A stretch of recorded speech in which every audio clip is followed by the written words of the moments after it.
Hey everyone, welcome to the channel. And if you love tech unboxings and simple tips, you are in the right place.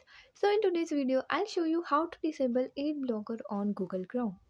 So, sometimes websites don't open properly or show a message saying please disable your ad blocker. So, if you are facing these problems, follow these steps carefully. So, firstly, open the Chrome app. Now, at the top right corner, tap on the three dots, click on the settings, scroll down and click on the site settings. Now again scroll down and click on the third party cookies and select block third party cookies. Now go back to the previous page.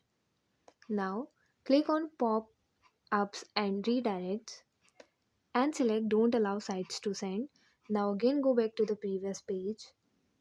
From here select intrusive ads and again select ads are blocked on sites none, and yeah, that's it. And lastly, restart your mobile phone once, and yeah, that's it. And if you find the information given in the video helpful, please like the video, subscribe to the channel and press the bell icon for more updates. Thank you.